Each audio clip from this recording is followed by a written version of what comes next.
I'd managed to leave it 6 weeks without touching it, but it's almost like the battle started again, because the bits that I pull are there and I'm trying so hard to resist, but tension was just building up in me. And I just I can have a day where my hand doesn't seem to leave my scalp, and by the end of it my fingers are sore on the joints where I've been pulling all day. I worry on the inside. I don't let things out to people. Don't you have an itch? Got to itch it. But what happens if you're pinning your hands down? That itch gets worse and worse, and then you get more itches. That's what it's like. You feel like you're a freak when you're doing this. I mean, I felt for ages I was the only person that ever did this. It's almost like gardening your hair. You know, you're looking for things that are sticking up and trying to make it all regular and neat. It is embarrassing. I suppose I feel sort of stupid and weak. I get worried. Probably makes it worse, because then I start a whole circle of pulling my hair out again. So I need to stop before I can't hide it anymore. I've got trichotillomania, otherwise known as TTM or tricho. That means I pull my own hair out.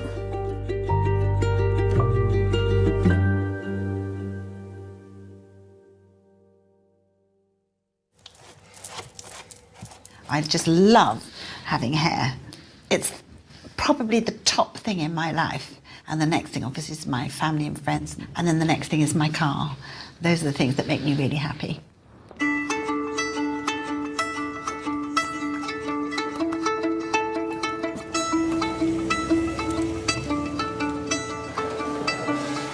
For a woman, her hair is her crowning glory.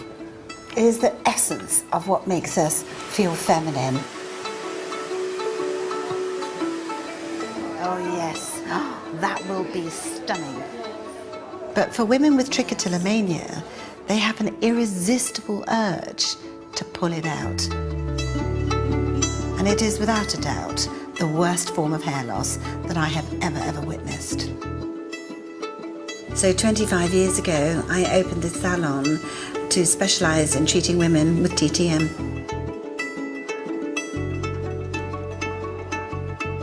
There's masses of shame attached and masses of isolation. Very often they might have gone 10, 20, 30 years never telling a soul about this. That is very, very damaging and very sad. If I say to somebody I've got trichotillomania, they go, oh God, that sounds bad. What is it? I say to them, I pull my hair out. Well, what do you do that for? It is a condition that's serious, that absolutely destroys you. The worst bit out of it all is this bit. That's where I originally started pulling from in the first place. Oh no, Baba, Mummy's sorry. This is the most frustrating bit. I end up doing it 6, 7 times, and it just... I'm still trying to do it an hour later, 2 hours later. I'm still trying to get my hair in place. This is the bits that make me feel bad. He's pulling at me, he obviously wants cuddles and attention. And I'm trying to get my hair done so we can actually go out and do something. OK, Mummy's coming now. I'm coming now, Baba.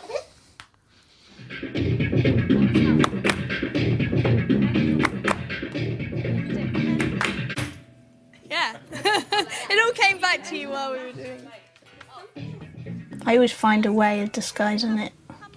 Very clever like that. And even in the house, when I'm on my own, I won't wear it loose, because it's as if eyes are watching me, even though they're not. The way I clip it in is just using Kirby grips. It's always quite hard when I go through airport security, because I have to take my Kirby grips out as they beep. So then, this is my hair. It's never nice, this bit, but it's looked a lot worse, so I'm kind of okay looking at it. Although the bit right here is very conscious that this is a weak area, so it doesn't feel great having my back to you at all. I wouldn't let many people see me like this. Particularly people I wanted to maybe to impress or something, be attractive in front of. And my boyfriend Yamin hasn't seen my hair. And he's sort of helped stimulate the motivation to stop pulling my hair, really. Last summer he said, wouldn't it be great if next year you could dive into the waves with all your own hair? And that's what made me go and see my doctor when I got back. There aren't pills, there are no potions, there are no lotions, there are no injections. There isn't any really known cure. In the same way that there isn't a known cure for alcoholism, but there would be millions of alcoholics who are still alcoholics, but they simply don't drink.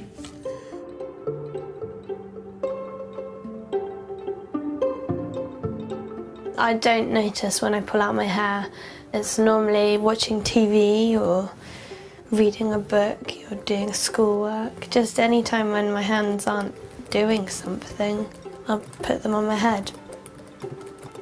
It's normally once I've pulled out quite a bit and there's pieces in my hand or on my bed, or when my friend, my mum or my boyfriend has shouted at me for doing it or said, "Oi, what are you doing?" And that's when I realise what I've done, and it's a bit too late by then.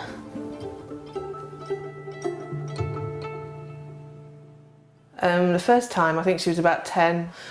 She was sitting in the back of the car, and you just turn around to say something to her, and she was twisting hair on the top of her head and pulling it out.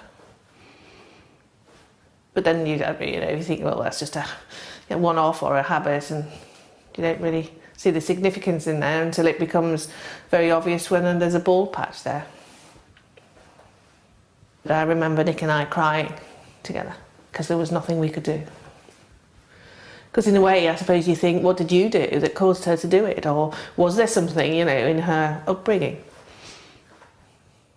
They probably want to help me, and they do try, and they say don't do it, but it's the bit between not doing it and someone telling you. They just want me to stop, and I want to stop, but there's something there that's still going at the moment. Trying to understand why. I think that's the hardest thing. Yes, because I still don't understand. I know she does it, but I don't know why.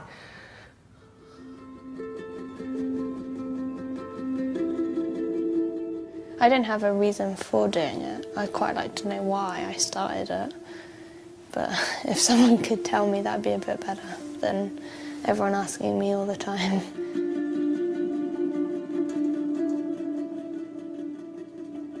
The exact cause for tricho is unknown. Many have no idea where it came from. Others can pinpoint a traumatic event which they believe triggered it. I feel I know the root cause to it. I'd had an incident on a bus going to school where I was basically attacked by a man.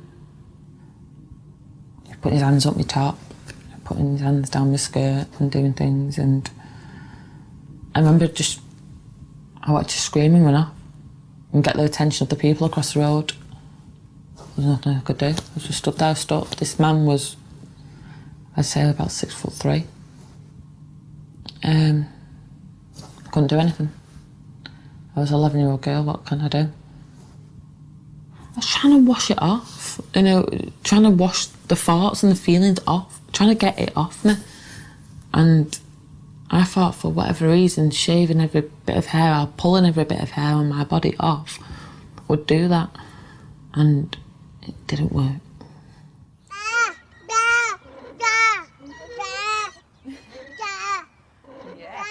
Conquering TTM is far more than just getting your hair back. It's often a giant step towards putting your past behind you and regaining control of your life. Hello, Marina. Can you bring Harriet down to me? I'd like to start my one-to-one. Okay, thanks. Harriet is one of the youngest girls that I've worked with. I met her about a year ago, and her tricho is pretty severe. Am I right to say that that was your early sight? Yeah, it would be. I'd have definitely started there and then I moved forward. Move forward and down. Right. With girls like Harriet with acute trick, we use an interlace system which is designed to cover the area with mesh, extensions and hair, and it acts as a barrier and it stops the girls getting their little fingers underneath and gives the hair a chance to regrow. Number 1, my confidence has improved. Number 2, I'm not so embarrassed. 3, I feel that no one notices my... The girls enjoy the newfound confidence that the interlace system gives them for 6 months. Number 24, I have been brave enough to talk to... Next week, Harriet will be seeing for the first time if her hair has regrown or if after 7 years of pulling, she's caused permanent damage. In the worst case scenario, I think it would be that my hair hasn't grown at all, or there's patches where there isn't any hair. I think I'll be quite upset if there are patches that haven't grown back. Because that's it really. I'll be 17 years old and I'm already bald.